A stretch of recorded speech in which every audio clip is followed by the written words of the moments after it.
अस्सलाम वालेकुम, मैं हूं Shahzeb Khanzada. T20 world cup में पाकिस्तानी क्रिकेट टीम ने अपने दूसरे मैच में अब से थोड़ी देर पहले अमेरिका को 32 रन से शिकस्त दे दी है। कोलंबो में खेले गए मैच में अमेरिका ने टॉस जीतकर पाकिस्तान को पहले बैटिंग की दावत दी और पाकिस्तान ने 9 विकेटों के नुकसान पर 190 रन बनाए।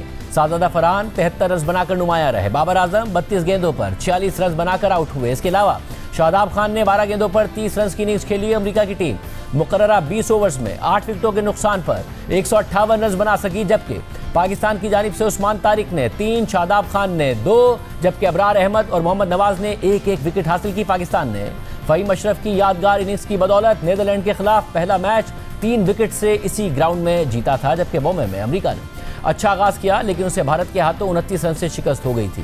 अमेरिकी टीम ने 2024 में अमेरिका में होने वाले T20 पाकिस्तान को सुपर ओवर में शिकस्त देकर तहलका मचा दिया था। गुज़िश्ता रोज अमेरिकी सदर ट्रंप ने सोशल मीडिया पर अपने पैगाम में लिखा था कि मैंने अभी सुना है कि क्रिकेट वर्ल्ड कप भारत में जारी है। मैं टीम यूएसए के लिए नेक तमन्नाओं का इजहार करता हूं। हमारी टीम बहुत मजबूत है। पूरा अमेरिका आपकी कामयाबी के लिए दुआ गो और पुरुमीद है। आज पाकिस्तान की टीम की परफॉर्मेंस और आगे फिर पाकिस्तान का मैच होना है भारत के साथ, इस पर बात करेंगे। हमारे साथ मौजूद हैं साबिक कप्तान राशिद लतीफ़ साहब, क्रिकेटर मोहम्मद आमिर, अहमद शहजाद। बहुत शुक्रिया आप दिनों का। अहमद, कैसी लगी आपको परफॉर्मेंस? बैटिंग में पाकिस्तान ने परफॉर्म किया, बॉलिंग में स्पिनर्स ने परफॉर्म किया, ओवरऑल कैसे इवेल्युएट कर रहे हैं अमेरिका के खिलाफ?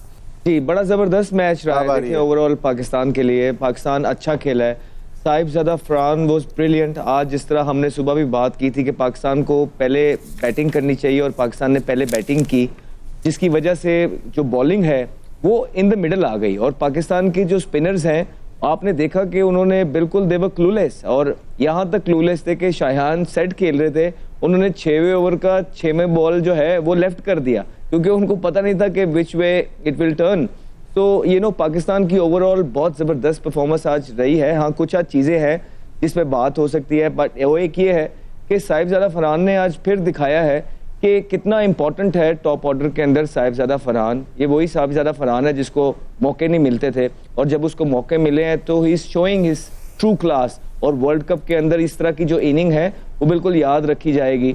फिर उसके बाद आप देखिएगा कि मिडल के अंदर थोड़ी सी एक ऐसी चीज़ है शाहजेब भाई जिस पे बात हो सकती है। फॉर एग्जांपल, मिडल के अंदर पाकिस्तान स्लो हुआ, और उस टाइम पे जब बाबर खेल रहे थे तो पहले 17 बॉलों के ऊपर उन्होंने अपना टाइम लिया जिस तरह वो खेलते हैं, लेकिन आखिरी 8-9 बॉल्स जो बाबर खेले उस पे उन्होंने अच्छा कवर किया। हरमीत का एक ओवर उन्होंने लगाया जिसमें 16 रन लगाए, रिस्क लिया एक। तो रिस्क एंड रिवॉर्ड वाली चीज़ है, क्योंकि इस तरह मिडल के अंदर होता ही है, जब आप ज़्यादा टाइम ले जाते हैं तो आप दूसरों पे प्रेशर डालते हैं। और आपने देखा कि साहिबजादा फरहान ने वहाँ पे रिस्क लिए जिस पे वो आउट भी हो सकते थे, लेकिन क्योंकि अच्छी फॉर्म के अंदर है वो क्लियर हुए, छिक्के हो गए।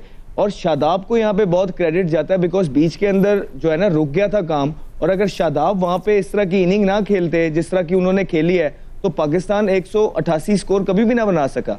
तो ये क्रेडिट जाता है साहिबजादा फरहान को। फिर बाबर ने बीच में अच्छा खेला एंड में आखिरी 10 बॉल। फिर शादाब की जो इनिंग थी दैट वाज टू गुड, जिसकी वजह से पाकिस्तान 188 पे पहुंचा। लेकिन अगर आप ऊपर से देखेंगे जिस तरह का पाकिस्तान का पावर प्ले गया था, एक टाइम पे लग रहा था कि आराम से जिस तरह का पिच है और जिस तरह की बॉलिंग यूएसए और फील्डिंग कर रहा था, 225 प्लस स्कोर। और ये इंपॉर्टेंट होते हैं इस तरह के टूर्नामेंट में कि आप जब थोड़ी सी हल्की टीम होती है, जब वो फंस जाती है, लेस एक्सपीरियंस टीम होती है, तो उन पे फिर आपने चढ़ाई कर देनी है, उनको निकलने नहीं देना, क्योंकि आगे आने वाले मैचेस में नेट रन रेट जो है वो बड़ा इंपॉर्टेंट रोल प्ले करता है। और हमने देखा है कि पाकिस्तान अक्सर फंस जाता है। तो मिडिल के अंदर जब हम स्लो हुए, वहां पे अगर हम एक्सीलरेट रखते और मोमेंटम, जिस तरह दुनिया की बाकी टीमें, आपने न्यूजीलैंड की देखी होंगी, आपने दूसरी टीमें देखी होंगी कि वो जब एक दफ़ा उनको मोमेंटम मिलता है उसको कैरी ऑन करते हैं, जिसकी वजह से वो 200 प्लस स्कोर करते हैं। तो आज ये जो पिच था ये बहुत ज़बरदस्त बैटिंग पिच था जिस पे आराम से 215 प्लस स्कोर हो रहे थे और पाकिस्तान और ज़्यादा बड़े मार्जिन से जीत सकता था। जी बिल्कुल, गलतियां हुई हैं, लेकिन all in all what matter is कि पाकिस्तान ये मैच जीता है। पाकिस्तान के लिए ये मैच जीतना बहुत ज़रूरी था। ऑल ओवर द प्लेस नजर आई शाहजेब भाई आज जो यूएसए की टीम है। यूएसए की टीम तभी थोड़ा सा बेहतर कर सकती थी जिस तरह लास्ट टाइम उनको वो कंडीशन मिल गई थी। ये छोटी टीम्स जो होती हैं ये आपको तब फंसाती हैं जब आप बैटिंग के लिए मुश्किल कंडीशन हो, तो उस कंडीशन के अंदर उनके बॉलर्स को, मीडियम पेसर्स को खेलना वो मुश्किल है। It was well suited for them. लेकिन जब फ्लैट पिच होता है तो ये 130 125 के बॉलर थे सारे, और आपने देखा कितने मजेदार बॉल आ रहे थे, कोई थ्रेट था नहीं। 2-2 3-3 बॉल हर ओवर के अंदर वो आराम से दे रहे थे। हाँ, हरमीत उनका एक डिसेंट बॉलर है जिसने आज उसने भी जो है ना बीच में शॉर्ट बॉलिंग की, लेकिन ओवरऑल कोई थ्रेट नहीं था उनके लिए। ना उन्होंने फील्डिंग यूएसए ने अच्छी की, ना उन्होंने पावर प्ले में बॉलिंग अच्छी की, ना पावर प्ले के बाद अच्छी की। सो ऑल इन ऑल जो है it was a thumping victory from Pakistan. और जिस तरह पहला मैच में उन्होंने दिया था तो उस तरह इसमें नहीं दिया, तो well done team Pakistan. Aamir आप बताइएगा, जरा कॉन्फिडेंस आया क्योंकि नेदरलैंड के खिलाफ जाहिर है एक लम्हे पे लगा, अगर फहीम अशरफ ना बचाते कि मैच ही जा रहा था। आज यूएसए के खिलाफ पाकिस्तान की वैसे हिस्ट्री थी, यूएसए ने इंडिया को भी बैटिंग में टफ टाइम दिया था अगर सूर्या कुमार यादव ना परफॉर्म करते। आज अच्छी परफॉर्मेंस है ओवरऑल, और वीकनेसेस भी आपको अगर नजर आई तो वो भी बताइएगा क्योंकि बड़ा मैच खेलना है पाकिस्तान ने आगे। देखिए, एक तो अच्छी चीज़ ये थी कि खुशी हुई थी कि यूएसए ने टॉस जीत के पाकिस्तान को बैटिंग दे दी। मैं यही चाह रहा था क्योंकि हमारी वीकनेस जो है वो बैटिंग में ना कि बॉलिंग में। हमारे जो स्पिनर्स हैं वो मुझे था कि 170 तो इनको नहीं करने देंगे ऐसी टीम को, और वही हुआ। लेकिन जैसे अहमद ने बात की है, मैं उसको सेकंड करूंगा कि आप छोटी टीमों को क्यों स्निफ देते हैं। जब आप 200 प्लस कर सकते हैं तो आप क्यों 180 185 पे आप कर रहे हैं। ऐसी टीमों को स्निफ देनी नहीं है क्योंकि फिर एंड पे रन रेट पे गेम्स आ जाती हैं ऐसे टूर्नामेंट्स में। और वो credit goes to Shadab Khan, जितना उन पे प्रेशर था कि वो परफॉर्म नहीं कर पा रहे थे। आई थिंक उनके जो वो 32 रन्स थे उन्होंने बहुत इंपैक्ट डाला। अगर आप वो निकाल दे 12 बॉलों पे तो आप देख लें हमने फिर 160 165 किया था तो यूएसए ये गेम जीत जाता। तो आई थिंक जितना क्रेडिट शादाब को जाए वो कम है। राज भाई आप बताइएगा, ज़ाहिर टॉप पर अच्छा स्टार्ट साहबजादा फरहान की तरफ से मिला, मगर फिर पाकिस्तान ने स्ट्रगल करना शुरू किया आखिर के ओवर्स में। जो आमिर भी कह रहे हैं, अहमद भी कह रहे हैं, हम ज़्यादा रन बना सकते थे। आपके ख्याल में उसी के लिए जाना चाहिए था? ओवरऑल आप कैसे देख रहे हैं पाक भारत मैच से पहले आज की परफॉर्मेंस? जी, बड़े मैच से पहले ये अच्छा मैच जीते हैं क्योंकि उसकी तैयारी बहुत ज़रूरी थी, और एक जो बड़ा डिसीजन था वो उस्मान तारिक को खिलाना था क्योंकि आप अपनी स्ट्रेंथ को और मजबूत कर रहे थे कि स्पिनिंग अटैक हमारा अच्छा है और ज़्यादा हमने किया और उसने इम्पैक्ट छोड़ा है, और वो प्रेशर जाएगा बड़े वाले मैच में जाएगा। साहबजादा फरहान नो डाउट वो बहुत अच्छा खेल रहे हैं और बाउंड्री का रेशियो अच्छा जा रहा है उनका, और बाबर आजम के साथ 81 की पार्टनरशिप हुई है। जैसे आमिर ने कहा, जो शादाब की बैटिंग थी वो हमें आगे लेके गई है। हमारी 32 रन की विक्ट्री है, लेकिन वो बहुत मार्जिन कम हो सकता था वहाँ पे जैसे शादाब ने जो बैटिंग की है। और जिस तरह से उन्होंने चारों तरफ है, एक तरफ नहीं मारा, उन्होंने मिड विकेट पे भी, एक्स्ट्रा कवर भी, स्ट्रेट भी बहुत अच्छी बैटिंग की है। और 190 शायद, हाँ 10-15 रन आप कह सकते हैं, जैसे दोनों ने बताया कि 10-15 रन बन सकते थे, लेकिन बीच में थोड़ा सा हमारा स्लो डाउन हुआ था पार्टनरशिप में, लेकिन बाद में मोमेंटम बन गया। टीम में खास बात यह है कि हमारा एक भी ऑलराउंडर चलता है तो हम जीत सकते हैं। फहीम अशरफ चले और इसमें शादाब चले, नवाज चलते हैं, तो तीनों में से एक भी चलता है, अच्छी बैटिंग करे, नंबर तीनों के नीचे की तरफ हैं, लेकिन जो भी चलता है वो बहुत अच्छी परफॉर्मेंस देता है। स्पेशली क्रेडिट आज शादाब को जाता है, जिस तरह बॉलिंग भी की, बैटिंग भी की, और एक बड़ी मैच की तैयारी है हमारी सारी नजरें इस मैच पे तो थी, लेकिन 15 पे हैं जिसपे बड़ा मार्का होने जा रहा है। आमिर, आप मुझे बॉलिंग के शाहीन शाह अफरीदी ज़ाहिर है बड़े अहम बॉलर हैं, आपको लग रहे हैं वो रिदम में नजर आए? क्योंकि ज़ाहिर है आज महंगे रहे, स्ट्रगल कर रहे हैं, या आपके ख्याल में ठीक हैं? तो आपने सवाल का जवाब दिया आपने थोड़ा सा कि वो स्ट्रगल तो कर रहे हैं, डेफिनेटली कर रहे हैं। और देखिए, क्रिकेट में एक टाइम आता है, अगर मैं आपको एज अ बॉलर की बात करूं कि कुछ चीज़ें आप इतनी ट्राई कर रहे होते हैं, एक टाइम आता है आपसे नहीं होता, कि एक टाइम आता है फुल टॉस पे विकेटें मिलना शुरू हो जाती हैं, एक टाइम आता है आप सब कुछ ट्राई करते हो, स्विंग भी हो रहा होता है लेकिन विकेटें नहीं मिलती, रन्स भी हो रहे होते हैं। लेकिन अब वो आप शाहीन की बॉडी लैंग्वेज से आप देख सकते हैं कि वो अंडर प्रेशर नजर आ रहा है, और जब परफॉर्मेंस नहीं होती, ऊपर से बड़ा टूर्नामेंट हो, फिर आपको कहा भी जाए कि आपने पेस को लीड करना है, तो वो क्लियरली नजर आ रहा है कि वो स्ट्रगल कर रहे हैं। अब वो इस चीज़ से, क्योंकि वो यंगस्टर तो है नहीं है, वो इतने एक्सपीरियंस है कि इस चीज़ से उन्होंने खुद निकलना है, खुद एक वे ढूंढ रहे हैं कि मुझे इससे कैसे निकलना है। अदरवाइज तो यस, क्योंकि आगे बड़े मैचेस आ रहे हैं, तो ये तो पाकिस्तान के लिए अच्छी चीज़ नहीं है कि आपका एक मेन बॉलर जो है वो परफॉर्म नहीं कर पा रहा। और अहमद, क्या भारत के खिलाफ यही कॉम्बिनेशन कि इतने इन्हीं स्पिनर्स के साथ और बैटिंग में भी इसी कॉम्बिनेशन के साथ हमें जाना चाहिए? देखिए, वो तो पिच पे भी डिपेंड करेगा कि भारत के खिलाफ हमें पिच किस तरह का मिलता है, लेकिन पाकिस्तान के पास जो है ना ज़्यादा ऑप्शन है नहीं। एक देखिए, जिस तरह सलमान मिर्ज़ा है, वो उसने पहले मैच के अंदर बड़ा अच्छा परफॉर्म किया था और वो परफॉर्म करके बाहर हो गया है। तो ये ज़रूर देखा जा सकता है कि आपने सेम फास्ट बॉलिंग के साथ जाना है, एक्सपीरियंस के साथ जाना है, या आप परफॉर्मर के साथ जाना चाहते हैं। यहाँ पाकिस्तान डिसाइड करेगा। फिर पाकिस्तान को फ़हीम अशरफ के साथ वो चांस लेता है कि बैटिंग भी कर ले और बॉलिंग भी कर ले, और एकदम फिर चेंजिंग कर लेना बड़े मैचों से पहले, ये भी कोई अच्छी बात नहीं है क्योंकि पाकिस्तान जीत रहा है। तो जब आप जीत रहे होते हो तो ज़्यादातर चीज़ें आपको एक, और इस तरह के कोई ऑप्शंस भी नहीं है कि पाकिस्तान के पास बाहर बैठे हों सिवाय सलमान मिर्ज़ा के। वो एक इस तरह के बॉलर है जो परफॉर्मेंस करते हैं, और इंडिया ने उनको ज़्यादा खेला नहीं होगा तो ऑब्वियसली उसके खिलाफ थोड़ी सी मुश्किल हो सकती है। स्किडी हैं, अंदर लेके आते हैं, अच्छा स्लो बॉल है, अच्छा बाउंसर है, ये चीज़। फिर मिडिल के अंदर हमें देखना है, अगर इस तरह का पिच है तो हमने मिडिल के अंदर वो जो मोमेंटम हम लूज़ कर रहे हैं उसको लूज़ नहीं करना है, बिकॉज अच्छी टीमें आपको they won't let you go. ये टीम तो ऑब्वियसली कोई वजह है कि यूएसए है, क्योंकि अदरवाइज कोई अच्छी टीम अगर होती है तो वो आपके 3-4 ओवर जब बुरे जाते हैं वो फिर उसी मार्जिन को जो है ना कैपिटलाइज करती है और वो आपको पीछे कर देती है गेम के। तो ये थोड़ी चीज़ें हैं जो देखने वाली हैं। अदरवाइज अबरार और उस्मान दे वर ब्रिलियंट टुडे, किसी भी टीम के लिए बहुत थ्रेट होंगे, और अगले मैच के लिए भी जो है ना वो भारत के लिए भी थ्रेट होंगे, बिकॉज उनको टैकल करना, उनको खेलना बिल्कुल आसान नहीं है। फिंगर स्पिनर है, डिसअपॉइंट किया आज साइम अयूब ने। साइम अयूब को बेतहाशा चांसेस मिल रहे हैं और पाकिस्तान इतनी इन्वेस्टमेंट इसीलिए कर रहा है कि वो वर्ल्ड कप के अंदर चलें, और जिस तरह के बॉल्स वो ढूंढ रहे हैं आउट होने के लिए, वल्लाह आलम के अब कौन सा तरीके से उन्होंने आउट होना रह गया है। सबसे पहले ओवर में उस पर नो लुक मारी, उन पे पैडों पे लगी, अपील हुई, उनकी फेवर में चली गई, अंपायर ने नॉट आउट दिया, अंपायर स्कोर उनकी फेवर में। फिर उन्होंने 2 चौके मारे एज पे, फिर उन्होंने एक खड़ी कर दी जो बिल्कुल फील्डर से थोड़ा सा दूर, और फिर उसके बाद चौके वाले बॉल पे शॉर्ट एंड वाइड पे उन्होंने थर्ड मैन पे कैच पकड़ा के आउट हुए। तो ये थोड़ी सी चीज़ें देखनी है। अच्छी बात है जब आप जीतते हैं, जीत के ज़्यादा डिस्कशन होनी चाहिए, ज़्यादा अपनी गलतियों पे बात होती है, क्योंकि प्लेयर्स भी इस माहौल के अंदर होते हैं कि वो अपने आप उनको क्रिटिसाइज भी करते हो तो वो सुन लेते हैं बजाय के हार के। तो ये कुछ चीज़ें हैं जो पाकिस्तान ने बड़े मैच से पहले सॉर्ट आउट करनी है, लेकिन otherwise it was a clinical performance by Pakistan. इससे बेहतर हो सकता था, लेकिन 32 रन्स की victory nevertheless is a victory. Congratulation. Raj भाई, आप क्या कहिएगा बड़े मैच के लिए? ये ज़ाहिर बैटिंग बहुत ही तगड़ी है भारत की, स्पिनर्स को भी अच्छा खेलते हैं, मगर माजी में आखिर में फास्ट बॉलर्स की वजह से हम हारे हैं भारत से, जो पिछला मैच भी था उसकी परफॉर्मेंस हमें याद है। तो फिर क्या कॉम्बिनेशन होना चाहिए श्रीलंका की विकेटों को देखते हुए? देखिए, कंसर्न तो है शाहीन की परफॉर्मेंस। अगर बिग बैश में देखते हैं, वहाँ इंजरी हुई, उसमें भी 2-3 मैचेस देखे हैं, उसमें आउट नहीं किए उन्होंने। उसके बाद अब हम देखते हैं 2 मैचेस में आउट नहीं हुए उनसे। सलमान ने आउट किए हुए हैं, नसीम बेंच पे बैठे हुए हैं। तो कोई ना कोई चेंज करनी चाहिए यहाँ पे, क्योंकि पेस भी चाहिए। थोड़ा सा डिक्लाइन आया हुआ है उनका, थोड़ी इंजरी भी होगी और उनका रिहैब हुआ नहीं हुआ, लेकिन वो खेल रहे हैं और ऑफ कलर लगे हैं। और पेस में शायद ऑप्शन है पाकिस्तान के पास कि वो चेंज कर सकते हैं, क्योंकि ये ग्राउंड भी चेंज होगा, स्टेडियम भी। प्रेम मदासा में शायद अब स्टेडियम मैच है पाकिस्तान का भारत के साथ, और स्पिन अटैक तो हमारा अच्छा लग रहा है, बहुत ज़बरदस्त है।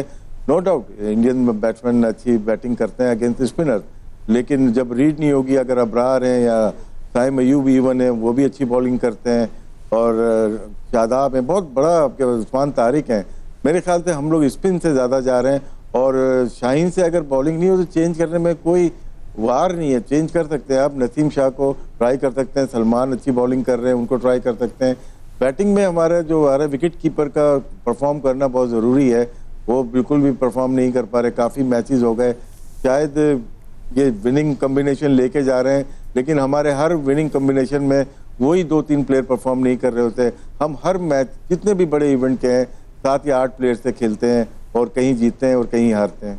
और आमिर, आप जब ऐसे बॉलर देखते हैं और भारत की बैटिंग लाइनअप को देखते हैं, आप को कंसर्न है कि हमारे पास अगर शाहीन शाह अफरीदी स्ट्रगल कर रहे हैं तो क्या फास्ट बॉलिंग ऑप्शन ऐसे अवेलेबल हैं, या आप स्पिनर्स पर ही रिलाई करेंगे उनकी बैटिंग को देखते हुए? क्या होना चाहिए? ऑनेस्टली नसीम और सलमान दोनों में से एक कोई भी है वो खेल सकता है। सलमान तो फॉर्म में भी, उसको जितने मौके अगर आप देखें मिले हैं उसने परफॉर्म किया है।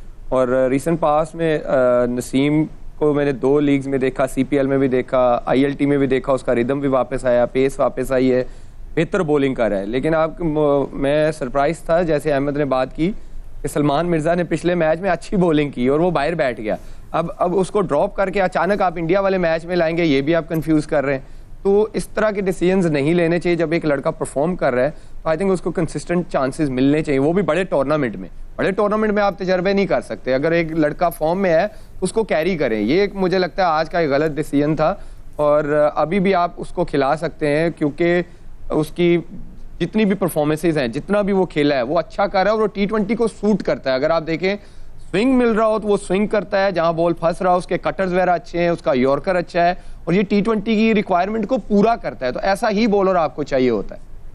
बहुत शुक्रिया, आपने सुना। दूसरी तरफ चेयरमैन पीसीबी मोहसिन नकवी ने आईसीसी के साथ होने वाले मुज़ाकरात के हवाले से कहा है कि हमारा मकसद सिर्फ बांग्लादेश को इज्जत दिलाना था। हमने बांग्लादेश के सिवा कोई शर्त नहीं रखी, हमारा कोई ज़ाती मकसद नहीं था। क्या उन्होंने कोई राब्ता किया था सर, ये भी ज़रा बताएं, क्रिकेट हवाले से इंडिया ने? नहीं, वो यहाँ पे आ गए थे, उसके बाद राब्ता क्या रह जाता है। मेरा नहीं ख्याल हमने बांग्लादेश के अलावा कोई ऐसी शर्त रखी है। हमारा मकसद सिर्फ बांग्लादेश को इज्जत दिलाना था, उनके साथ जो नाइंसाफ़ी हुई उसको उजागर करना था। और आपने देखा कि बांग्लादेश ने जो जो चीज़ें कहीं उनकी वो कबूल हुई, और दैट्स इट। हमारा अपना कोई इसका ज़ाती मकसद नहीं था इसमें कि हम अपना कोई ज़ाती मकसद निकालते, वो जो मर्जी बातें कर लें इसके ऊपर, लेकिन प्योरली हमारा काम सिर्फ बांग्लादेश से रिलेटेड था, और उसी के ऊपर गवर्नमेंट ने फैसला किया। और जब उनकी चीज़ें मानी गई, एक्नॉलेज हुआ कि उनके साथ ज्यादती हुई है, तो उसके बाद हम वापस किए। नुमाइंदा जियो न्यूज़ सुहेल इमरान की खबर के मुताबिक T20 वर्ल्ड कप में पाक भारत मैच के इनेकाद के फैसले से आईसीसी के 174 मिलियन अमरीकी डॉलर्स बच गए हैं। भारतीय मीडिया का कहना है कि अंदाजे के मुताबिक नुकसान का तखमीना ब्रॉडकास्टर्स, गेट मनी और दीगर स्पॉन्सरशिप्स की मद में लगाया गया है।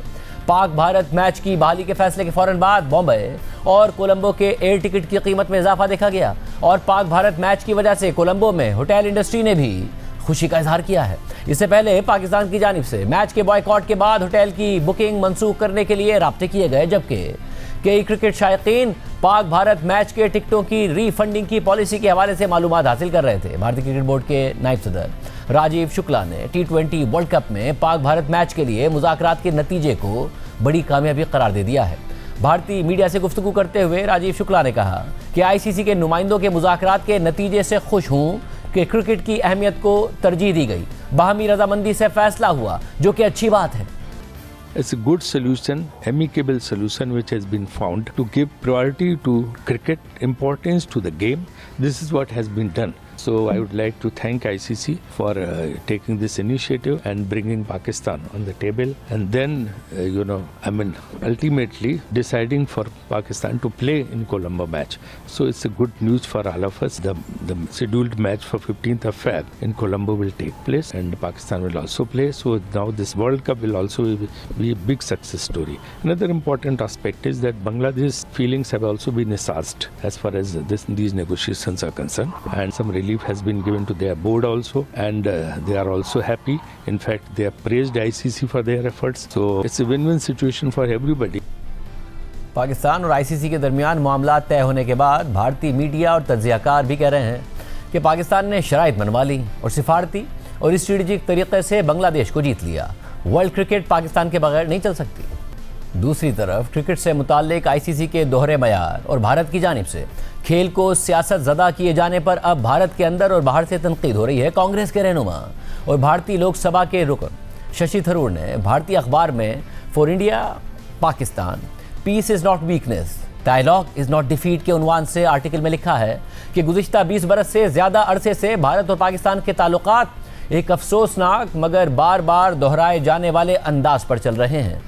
यानी इब्तिदा में मोहतात खैर सगाली के इशारे, फिर उम्मीद से भरपूर सरबराही मुलाकातें, और इसके बाद तकरीबन लाजमी तौर पर कोई दहशतगर्द हमला जो पूरे अमल को सबूताज कर देता है। आगरा से लाहौर और उफा तक मुकालमे की हर कोशिश पर खून रेजी का साया रहा है।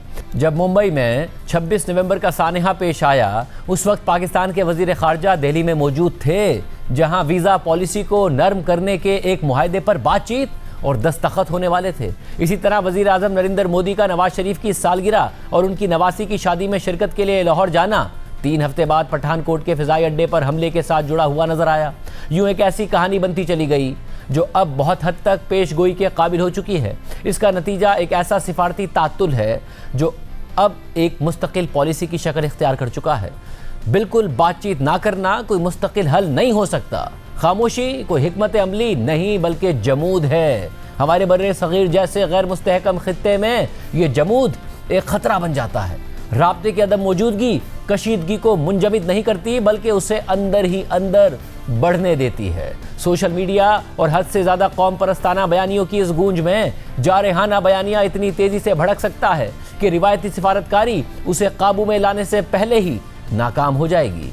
किसी बयान की गलत तशरीह, कोई दहशतगर्द हमला या कोई सियासी इश्तियाल अंगेज़ी तसादुम की सूरत इख्तियार कर सकती है, इसलिए नहीं कि कोई फरीक जंग चाहता हो बल्कि इसलिए कि उसे रोकने के लिए मौसर राब्ते के ज़राए मौजूद नहीं होते। चुनाचे असल चैलेंज ये है कि राब्तों के ऐसे ढांचे का तस्वुर किया जाए जो दोनों ममालिक को मुस्तकिल दूरी की तरफ बढ़ने से भी रोके।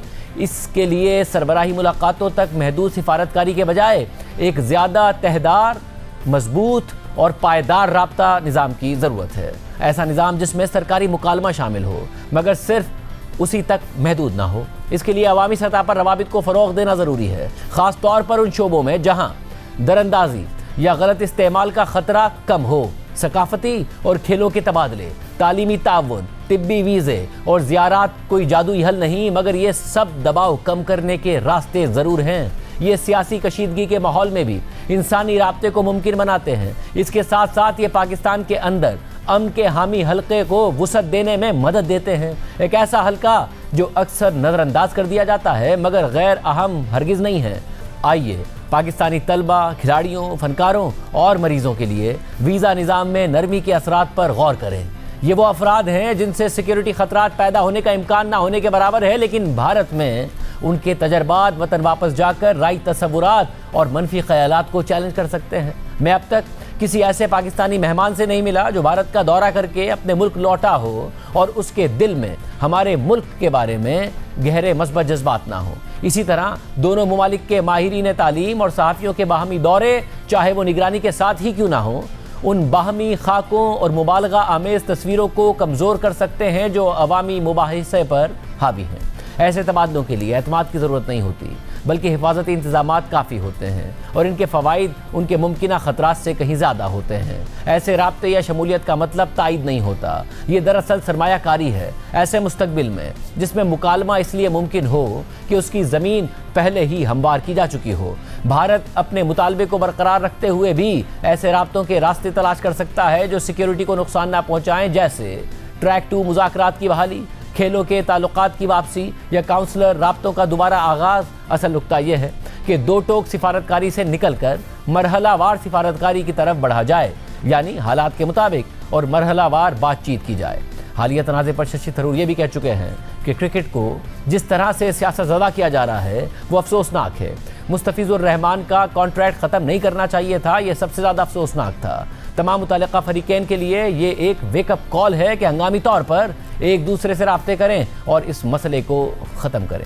प्रोग्राम में एक ब्रेक शामिल करते हैं। बांग्लादेश में इंतखाबात होने जा रहे हैं, वहाँ पर भी भारत मुखालिफ सेंटिमेंट अवाम में क्यों इतना हावी है, आपके सामने तफसीलात रखेंगे एक ब्रेक के बाद।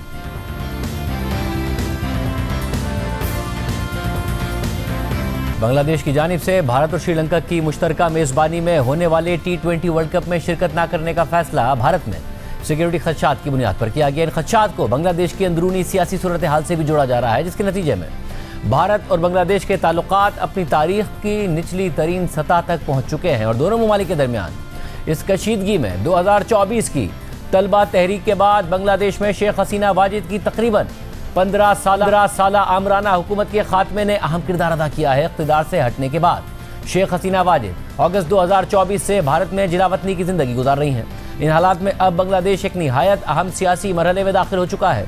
2024 में तलबा की क़यादत में होने वाली अवामी तहरीक और शेख हसीना के इक़्तिदार के खात्मे के बाद मुल्क अपने पहले कौमी इंतख़ाबात की तैयारी कर रहा है। इंतख़ाबात में शेख हसीना वाजिद की जमात अवामी लीग पर पाबंदी है और अवामी लीग पर पाबंदी के बाद बांग्लादेश की मुतादिद सियासी जमातें और सियासी इत्तेहाद 12 फरवरी को पार्लियामेंट की नशिस्तों के लिए मैदान में होंगे। इन इंतख़ाबात में तकरीबन 12 करोड़ 70 लाख रजिस्टर्ड वोटर्स 350 रुकनी बांग्लादेशी पार्लियामेंट के लिए वोट डालने के अहल हैं, जिनमें से 300 नशिस्तों पर बराह रास्त इलेक्शन हो रहे हैं। अहम बात यह है कि पार्लिमानी इंतखाब के साथ साथ बांग्लादेशी अवाम मुजव्विज़ा इस्लाहात के हवाले से एक रेफरेंडम में भी अपनी राय का इजहार करेंगे। इस रेफरेंडम का मकसद बांग्लादेश की अबूरी हुकूमत की जानिब से मुल्क में इस्लाहात के लिए बनाए गए जुलाई चार्टर को सियासी ताकत फराहम करना है, जो कि एक अहम दस्तावेज है जिसमें 80 से ज़्यादा इस्लाहात तजवीज़ की गई हैं और बांग्लादेश के हुकूमती निज़ाम को दोबारा तरतीब देने की कोशिश की गई है।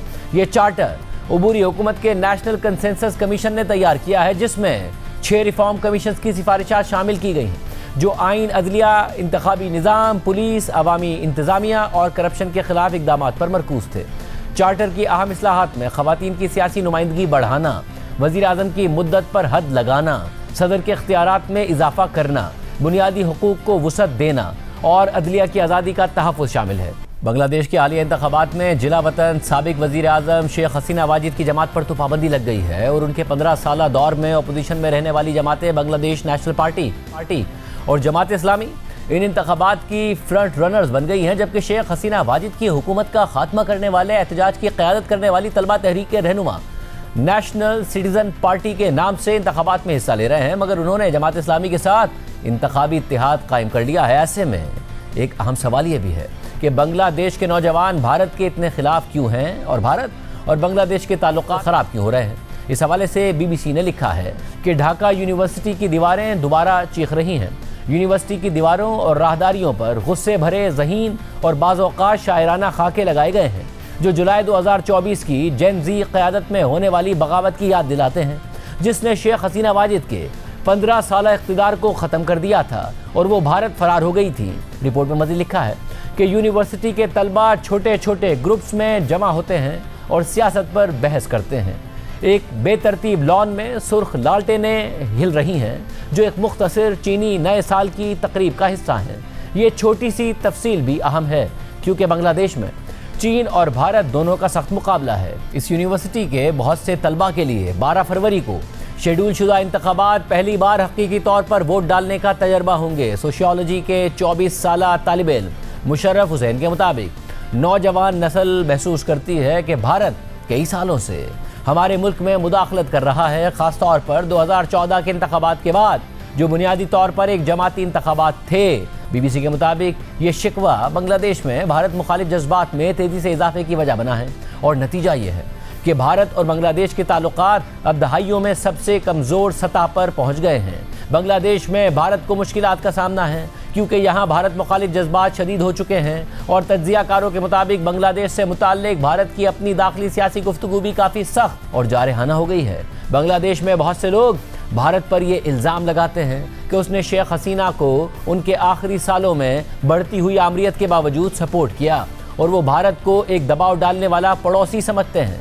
बांग्लादेशी अवाम को 2014, 2018 और 2024 के मुतनाज़ आम इंतखाबात और भारत की जानिब से इन इंतखाबात की हिमायत याद है।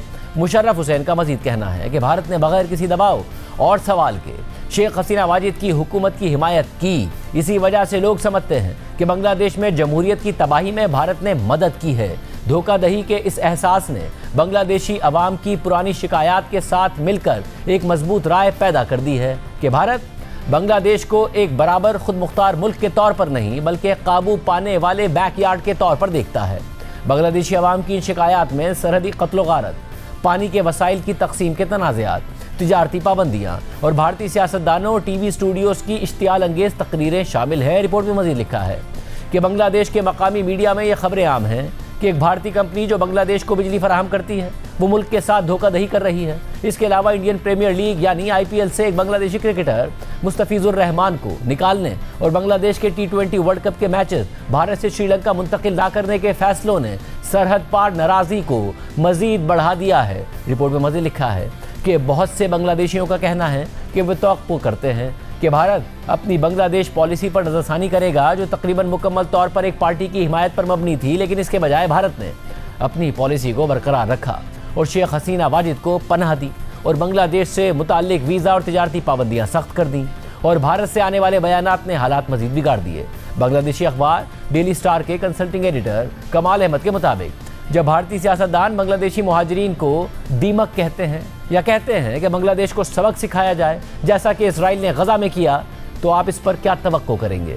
कि बांग्लादेश के लोग कैसे रद्द-ए-अमल दें। इस सारी सूरत हाल में बांग्लादेश में भारतीय मसनूआत का बॉयकॉट करने की कॉल्स आई हैं और IPL की नशरियात की मौतली हुई है, जो इस नाराज़गी की वजह से हुआ है। तज्जियाकारों के मुताबिक ये मसाइल वक्ती नाराज़ी नहीं हैं, बल्कि अदम तवाज़ुन की अलामत हैं। नाक़दीन का कहना है कि शेख हसीना वाजिद के इक़्तिदार से हटने के बाद ये अदम तवाज़ुन मज़ीद मजबूत हुआ है। बांग्लादेश की अबूरी हुकूमत के chief adviser doctor Mohammad Yunus के खारजा उमूर के मुशीर मोहम्मद तौहीद हुसैन का कहना है कि भारत ने ताल्लुकात को नए सिरे से तरतीब देने का मौका ज़ाया कर दिया है और अबूरी हुकूमत के साथ ताल्लुकात को बेहतर बनाने में नाकाम रहा है और हमने कई मौके पर आगे बढ़ने की कोशिश की, लेकिन भारत का रद्द अमल कभी हाँ कभी ना होता रहा। इस सारी सूरत हाल में बांग्लादेश में माजी के बरक़्स इस बार इंतखाबात में बैनुल-अक़वामी मीडिया और मुबस्सिरीन को भी ज़्यादा रसाई हासिल है। इस सिलसिले में जियो न्यूज़ के नुमाइंदे एजाज सैयद भी बांग्लादेश में मौजूद हैं और इंतखाबात की कवरेज कर रहे हैं। आइए उनसे जानते हैं कि इंतखाबी मुहिम के अख्तिताम के बाद अब क्या सूरत हाल है। एजाज, बहुत शुक्रिया, आप इस वक्त वहाँ मौजूद हैं। क्या सूरत हाल है, कौन कौन सी पार्टीज़ के दरमियान सख्त मुकाबले की तवक्को है, क्या सूरत हाल देख रहे हैं आप?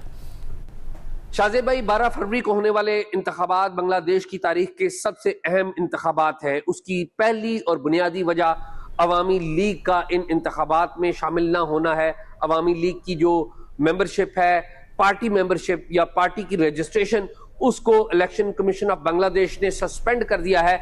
इसलिए हमें इन इंतखाबात में 299 सीटों पर होने वाले इंतखाबात में अवामी लीग का कोई कैंडिडेट नजर नहीं आ रहा। लेकिन असल मुकाबला है दो जमातों में, वो है जमात इस्लामी और बांग्लादेश की नेशनल पार्टी। इन दोनों के अपने अपने अलायंसेस हैं।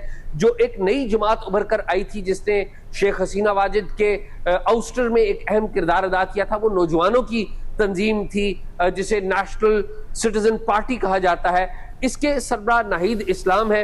नाहिद इस्लाम ने हमायत का ऐलान कर दिया हुआ है जमात इस्लामी का, वो जमात इस्लामी के इत्तेहाद में है। लेकिन नाहिद इस्लाम या नेशनल सिटीजन पार्टी जो है वो उस बड़े पैमाने पर इंतखाबात में हमें नजर नहीं आ रही। असल मुकाबला जमात इस्लामी और BNP का है।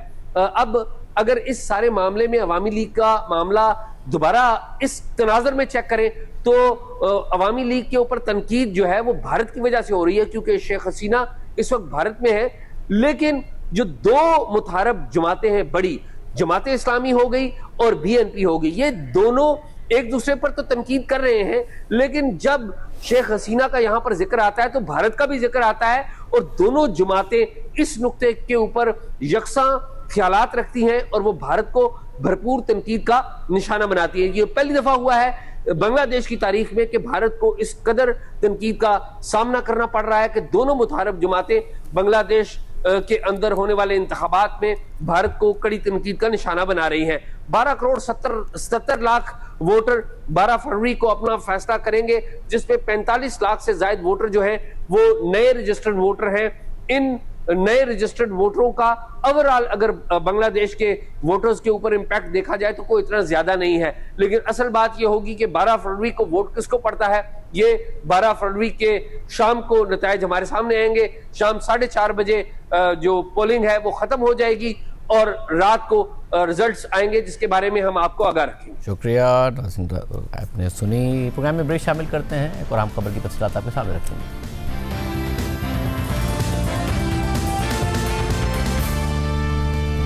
आज एक अहम पेशरफ सामने आई है। चीफ जस्टिस याह्या आफरीदी के हुक्म के बाद इमरान खान के वकील बैरिस्टर सलमान सफदर की बतौर friend of the court Imran Khan से मुलाकात हो गई है, जो तकरीबन 3 घंटे तक जारी रही। और मुलाकात के बाद सलमान सफदर ने कहा है कि इमरान खान की सेहत ठीक है। सर मुलाकात होगी, मुलाकात जी हो गई है बिल्कुल। और कितना दौरानिया रहा है? आप देखिए, मैं 3 घंटे के बाद 3.5 घंटे के बाद बाहर निकला हूँ, तो जैसे सुप्रीम कोर्ट का हुक्म था उसके मुताबिक मुलाकात करवा दी गई है। फुल एक्सेस मिली है सर आपको? जी, वो हो गया। सेल तक गए हैं सर आप? चल बाकी बातें आप रिपोर्ट में बताऊंगा। वैसे बता दें, सेहत के मुताबिक बता दें कि कैसी सेहत है खान साहब की। बाकी रिपोर्ट में आप देखिएगा। हुक्म को आप किस तरह देखते हैं? कोर्ट की जानिब से बड़ा रिलीफ है। बस लास्टली बता दें, 3.5 घंटे आप खान साहब से मुलाकात में रहे हैं। Thank you. सलमान सफदर इमरान खान के हालात पर रिपोर्ट तैयार करके कल दोपहर तक सुप्रीम कोर्ट में पेश करेंगे और फिर केस की समाअत 12 फरवरी को होगी। अडियाला जेल में मुलाकात के बाद सलमान सफदर ने अलीमा खान और सलमान अकरम राजा से भी मुलाकात की। नुमाइंदा जियो न्यूज़ शब्बीर डार के मुताबिक तीनों के दरमियान आधे घंटे तक मुशावरत हुई। फिर सलमान अकरम राजा ने मीडिया से बात करते हुए कहा कि मैं कोई बात नहीं करूंगा। सलमान सफदर की ख्वाहिश है कि उनकी जो अदालत के साथ कमिटमेंट है हम उसका पास रखें। कोई बात ना, सलमान सफदर साहब अपनी रिपोर्ट अदालत में देंगे। उनकी ये ख्वाहिश है कि उनकी जो अदालत के साथ कमिटमेंट है उसका हम पास रखें। वो अपनी जो भी रिपोर्ट है वो अदालत मुलाकात के अंदर बुशरा बीबी भी शामिल थी सर। मुलाकात के अंदर बुशरा बीबी थी। मैं कोई बात मुलाकात के अंदर बुशरा बीबी का बता रहे हैं। सलमान सफदर साहब ने मुझे ताकीद की है कि मैं कोई बात ना करूं, वो अपनी रिपोर्ट अदालत में। साथ ही आज इमरान खान और बुशरा बीबी की मुलाकात भी कराई गई है और बुशरा बीबी की उनकी फैमिली से भी मुलाकात हुई है। नुमाइंदा जियो न्यूज़ शबीर डार की खबर के मुताबिक जेल ज़राए का कहना है कि बैरिस्टर सलमान सफदर की इमरान खान से मुलाकात के बाद बुशरा बीबी की उनकी फैमिली से मुलाकात कराई गई। मुलाकात में बुशरा बीबी की बेटी मेहरुन्निसा मानेका और भाभी मेहरुन्निसा अहमद शामिल थीं। मुलाकात आधे घंटे तक जारी रही। मुलाकात के बाद बुशरा बीबी की फैमिली जेल से वापस रवाना हो गई। खबर के मुताबिक इमरान खान और उनकी अहलिया बुशरा बीबी की मुलाकात भी आज कराई गई है। ये मुलाकात आधे घंटे तक जारी रही। इमरान खान और बुशरा बीबी ने एक दूसरे का हाल अहवाल पूछा। की मुलाकात कॉन्फ्रेंस रूम में कराई गई। बुशरा बीबी की बहन मरियम भट्टू ने मुलाकात के बाद एक्स पर पोस्ट में लिखा कि आज हमारी फैमिली की बुशरा इमरान खान से मुलाकात हुई है। इससे पहले आज ही इमरान खान की बुशरा बीबी से मुलाकात हुई थी। उन्होंने एक बार फिर इमरान खान की सेहत के हवाले से गहरी तशवीश का इजहार किया। उनकी मुतासरा आंख में लगाए गए इंजेक्शन के बाद भी 10% तक बेहतरी नहीं आई है।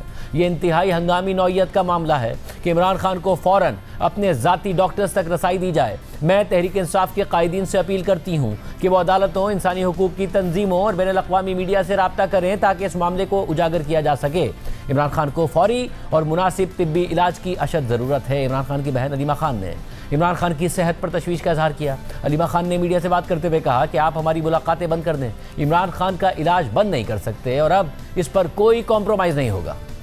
मैं कहती हूँ बंद कर दें मुलाकातें। इमरान खान का इलाज आप नहीं बंद कर सकते, क्योंकि बंद कर दें हम यहाँ बैठे रहेंगे। हम पिछले 10 महीने से यहाँ बैठे हैं, लेकिन आप इमरान खान का इलाज के ऊपर यहाँ कोई कॉम्प्रोमाइज नहीं है। इलाज होगा, स्पेशलिस्ट के साथ होगा और इसके ऊपर हमें इमीडिएट होगा। ये हमें इसके अंदर डिलेज नहीं चाहिए। तहरीक इंसाफ मुसलसल ये शिकायत कर रही थी कि तहरीक इंसाफ के बानी और साबिक वज़ीर-ए-आज़म इमरान खान को कैद तन्हाई में रखा गया है। 2 दिसंबर को इमरान खान की बहन उज़्मा खान से उनकी मुलाकात कराई गई। उसके बाद से इमरान खान से फैमिली और पार्टी रहनुमाओं की मुलाकात नहीं कराई गई। फिर गुज़िश्ता माह तहरीक इंसाफ ने इमरान खान की सेहत के हवाले से भी दावा किया कि उनकी दाएं आंख में खतरनाक ब्लॉकेज हुई है और फैमिली को आगाह किए बगैर ही इमरान खान को पिम्स अस्पताल ले जाया गया। इस सारी सूरत हाल में हुकूमत ये दावा कर रही थी कि इमरान खान को तमाम तिब्बी सहूलियात दस्तियाब हैं और साबिक वज़ीर-ए-आज़म को उनकी मर्जी से पिम्स अस्पताल ले जाया गया था। साथ ही तहरीक इंसाफ ने इमरान खान की मेडिकल रिपोर्ट्स की फराहमी के हवाले से चीफ जस्टिस याया अफरीदी से मुलाकात भी की थी। तोशा खाना फौजदारी केस में सुप्रीम कोर्ट ने इमरान खान के वकील बैरिस्टर सलमान सफदर को फ्रेंड ऑफ द कोर्ट बनाकर इमरान खान के जेल में हालात का जायजा लेकर रिपोर्ट तैयार करने का हुक्म दिया और कहा कि सलमान सफदर जाएं कि जेल में हालात पर रिपोर्ट दें। नुमाइंदा जियो न्यूज़ अब्दुल क़य्यूम सिद्दीकी के मुताबिक चीफ जस्टिस याया अफरीदी और जस्टिस शाहिद बिलाल हसन पर मुश्तमिल 2 रुकनी बेंच ने केस की समाअत के आगाज़ पर चीफ जस्टिस ने वकील लतीफ़ खोसा को बात करने से रोक दिया। अटॉर्नी जनरल मंसूर उस्मान अवान ने कहा कि 24 अगस्त 2023 के हुक्मनामे की रोशनी में तहरीरी जवाब चैम्बर में जमा करा दिया था। जब ऑर्डर दिया गया था उस वक्त इमरान खान अटक जेल में थे। हमने चैम्बर में तहरीरी रिपोर्ट 28 अगस्त 2023 को जमा करा दी थी। रिपोर्ट के साथ 5 से 18 अगस्त की मेडिकल रिपोर्ट भी थी। चीफ जस्टिस याया अफरीदी ने रिमार्क दिए कि 24 अगस्त 2023 के हुक्मनामे के बाद कोई ऑर्डर रिकॉर्ड पर नहीं जिस पर सुप्रीम कोर्ट ने इज़हार इत्मीनान किया हो। हम सलमान सफदर को फ्रेंड ऑफ द कोर्ट मुकर्रर कर रहे हैं और हमें सलमान सफदर पर मुकम्मल एतमाद है। आज की समाअत के हुक्मनामे के मुताबिक अटॉर्नी जनरल ने अदालत की तवज्जो इस जानिब मबजूल कराई कि दरख्वास्त गुजार यानी इमरान खान के हालात से मुताल्लिक तफसीली रिपोर्ट मुअज़्ज़िज़ बेंच के अरकान के मुताले के लिए चैम्बर्स में पेश की गई थी। हमने इस रिपोर्ट का जायज़ा लिया है और ये पता चला है कि अगरचे रिपोर्ट मुफस्सिल है लेकिन इसका ताल्लुक उस मुद्दत से है जब दरख्वास्त गुजार साल 2023 के दौरान डिस्ट्रिक्ट जेल अटक में कैद था। अदालती हुक्म को मंतकी अंजाम तक पहुंचाने के लिए यह मुनासिब समझा जाता है कि दरख्वास्त गुजार के मौजूदा जेल में हालात से मुताल्लिक एक ताज़ा रिपोर्ट सुप्रीटेंडेंट की जानिब से जमा करवाई जाए। हुक्मनामे में मज़ीद लिखा है कि बैरिस्टर सलमान सफदर को फ्रेंड ऑफ द कोर्ट मुकर्रर किया जाता है ताकि वो आज ही सेंट्रल जेल रावलपिंडी में दरख्वास्त गुजार से मुलाकात करें और जेल में इमरान खान के हालात से मुताल्लिक एक तहरीरी रिपोर्ट जमा करवाएं। हुक्मनामे के मुताबिक अटॉर्नी जनरल ने इस बात की यकीन दहानी कराई कि बैरिस्टर सलमान सफदर को दरख्वास्त गुजार यानी इमरान खान से मुलाकात और उनके हालात का मुआयना करने के लिए मुकम्मल रसाई फराहम की जाएगी। अदालत ने कल दोपहर तक रिपोर्ट चैम्बर में पेश करने की हिदायत की और समाअत 12 फरवरी तक मुलतवी कर दी। इमरान खान की बहन अलीमा खान ने सलमान सफदर की इमरान खान से मुलाकात के बारे में कहा कि मुलाकातों को ख़त्म करके एक वकील के मिलने पर आप लोग खुशियां मना रहे हैं, ये कौन सा तरीका है? अगर चीफ जस्टिस ने सचमुच हिम्मत कर ली है तो ये खुशाइंद है और हम हैरान भी हैं। आप लोग खुशियां मना रहे हैं कि एक लॉयर मिल रहा है, वो भी चीफ जस्टिस के कहने पे। मंगल को 12 लोगों की मुलाकात होनी चाहिए, 6 फैमिली मेंबर्स की, और वो भी अदालत के ऑर्डर से। 6 फैमिली मेंबर्स, 6 उनके वकला। ये जब आप 12 लोगों को कम करके और आज खुशियां मना रहे हैं कि एक बंदा मिल रहा है, ये क्या तरीका कार हो गया है? अगर इस चीफ जस्टिस ने सचमुच हिम्मत कर ली है ना, तो हम जरा हैरान भी हैं और अप्रिशिएट भी कर रहे हैं। फिर बैरिस्टर सलमान सफदर ने 3 घंटे से ज़ायद वक्त तक इमरान खान से मुलाकात की और फिर बाहर आकर बताया कि इमरान खान की सेहत बिल्कुल ठीक है और बाकी तमाम बातें रिपोर्ट में बताऊंगा। सलमान सफदर की मुलाकात तो हो गई है, मगर आज फैमिली और वकला से मुलाकात का दिन होने के बावजूद किसी को इमरान खान से मुलाकात की इजाज़त नहीं दी गई।